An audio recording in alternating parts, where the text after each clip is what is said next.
Yang pertama adalah kemampuan bawaan berbahasa. Bahasa memegang peranan penting dalam kehidupan manusia karena merupakan suatu alat komunikasi manusia dalam kehidupan sehari-hari. Dengan bahasa, seorang dapat menyampaikan ide, pikiran, perasaan, ataupun informasi kepada orang lain, baik secara lisan maupun tulisan. Bahasa merupakan kemampuan yang dimiliki manusia untuk berkomunikasi dengan manusia lainnya menggunakan tanda, misalnya kata dan gerakan.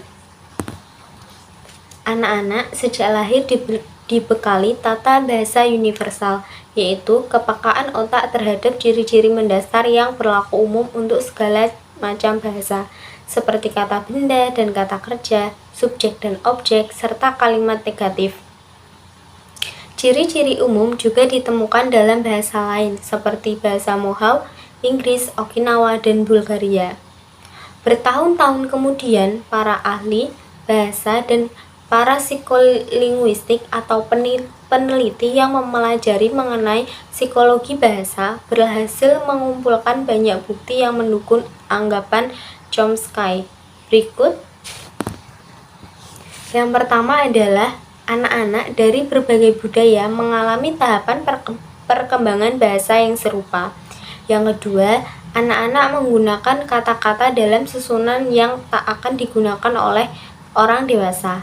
Yang ketiga, orang tua tidak secara konsisten memperbaiki kekeliruan tata bahasa anak. Meskipun demikian, anak-anak tetap belajar bicara dan memberi isyarat yang benar.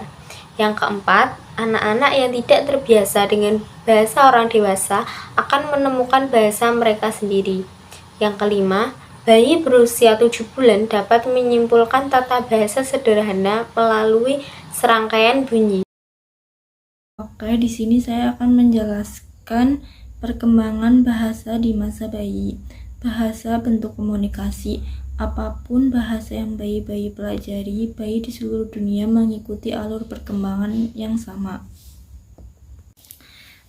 Selanjutnya, ada langkah-langkah yang dilalui dari perkembangan bahasa pada bayi. Ialah yang pertama, mengenali bunyi bahasa. Yang kedua, celotehan dan vokalisasi. Yang ketiga, bahasa tubuh bayi. Yang keempat, kata-kata pertama. Yang kelima, ungkapan dua kata. Yang keenam, pengaruh faktor biologis. Yang ketujuh, pengaruh lingkungan. Penjelasannya yang pertama yaitu mengenali bunyi bahasa.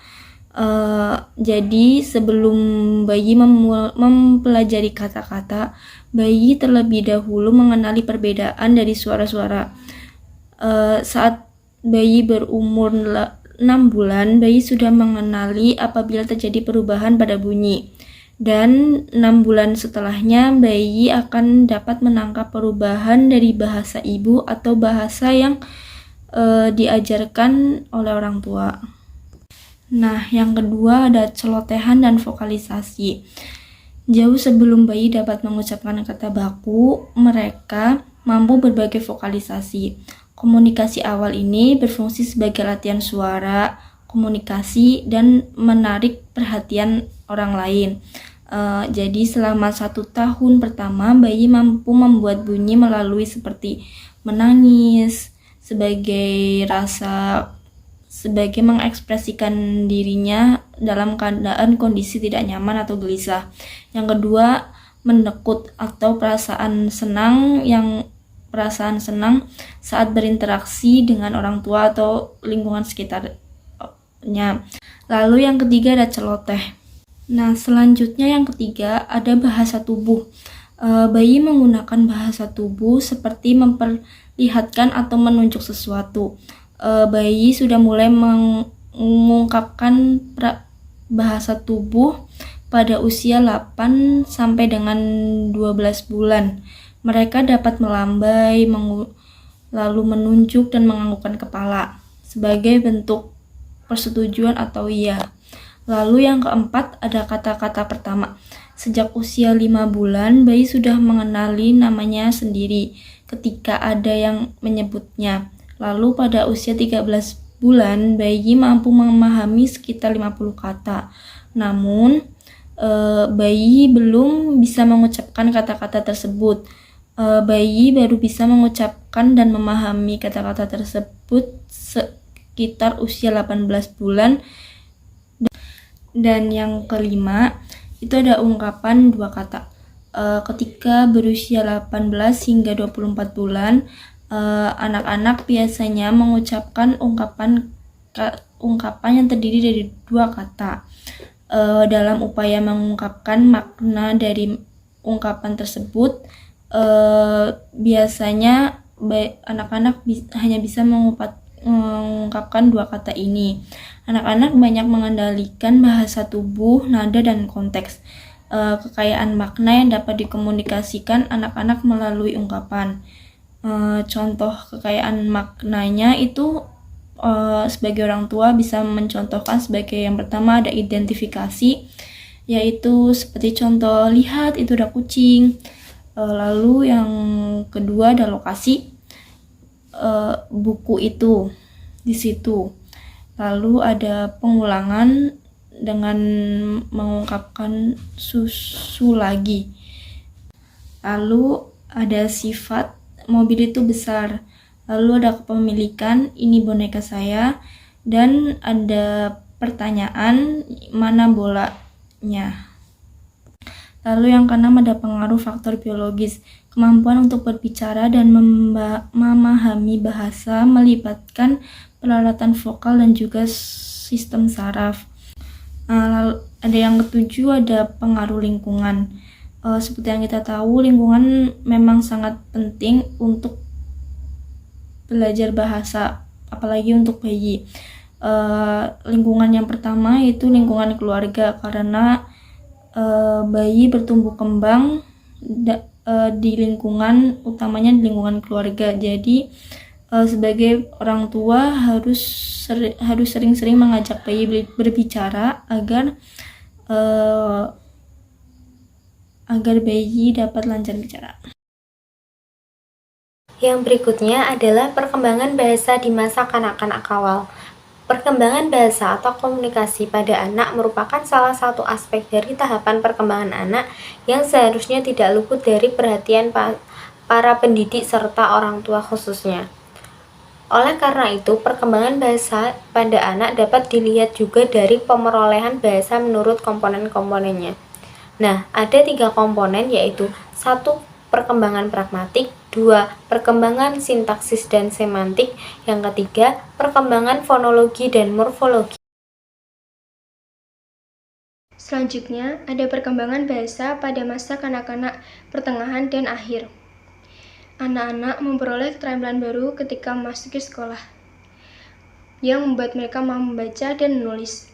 Mereka belajar mengenai kosakata, tata bahasa, dan kesadaran metalinguistik.